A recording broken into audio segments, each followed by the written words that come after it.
சுதந்திரம் பெற்றது நமது துணிச்சலான தலைவர்களான மகாத்மா காந்தி, சுபாஷ் சந்திர போஸ், பகத்சிங் மற்றும் பலர் நமது எதிர்காலத்திற்காக தன்னலமின்றி போராடியுள்ளனர். மகாத்மா காந்தியடிகள், சுவாமி விவேகானந்தர், மகாவீரர், புத்தர் முதலானோரின் வாழ்க்கை வரலாறு நம்மை பக்குவப்படுத்துவதாக அமைந்துள்ளன. மேலும் விடுதலை போராட்ட தியாகிகளான வ.உ. சிதம்பரனார், சுப்பிரமணிய சிவா, பாலகங்காதர திலகர், ராஜாராம் மோகன் ராய் முதலானோரின் வாழ்க்கை வரலாறும் நம்மை மெய்சிலிர்க்க வைக்கின்றன. இயற்கை வளம், மனித வளம் இவற்றோடு அறிவியலிலும் புரட்சி செய்து உலக நாடுகள் மத்தியில் நம் நாடு ஒரு சிறந்த நாடாக வெற்றியடை போட்டுக் கொண்டிருக்கின்றது.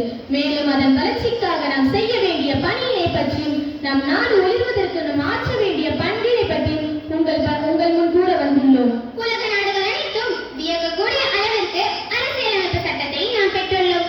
மக்களின் மாண்பினையும் அதன் மதிப்பினையும் உயர்த்தும் வண்ணம் நம் அரசியலமைப்பு திகழ்கிறது.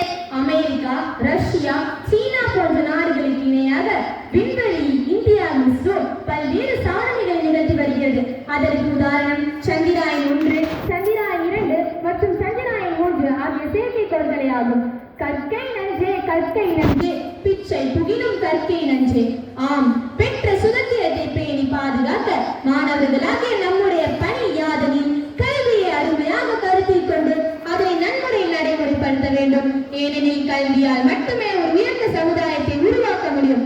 கல்வியால் மட்டுமே வளரும் நாடான நம் இந்தியாவை வளர்ந்த நாடாக மாற்ற முடியும். பசி, வறுமை, எழுத்தறிவின்மை, சுற்றுச்சூழல், சுகாதாரம் போன்ற பல பிரச்சனைகளை எதிர்கொள்ளவும் நாம் முன்வர வேண்டும். நம் கையில் என்ன இருக்கிறது என்று நினைக்காதீர்கள், நம்பிக்கையில் தான் எல்லாம் இருக்கிறது என்பதை மறக்காதீர்கள் என்ற பொன்மொழிக்கேற்ப நம்பிக்கை,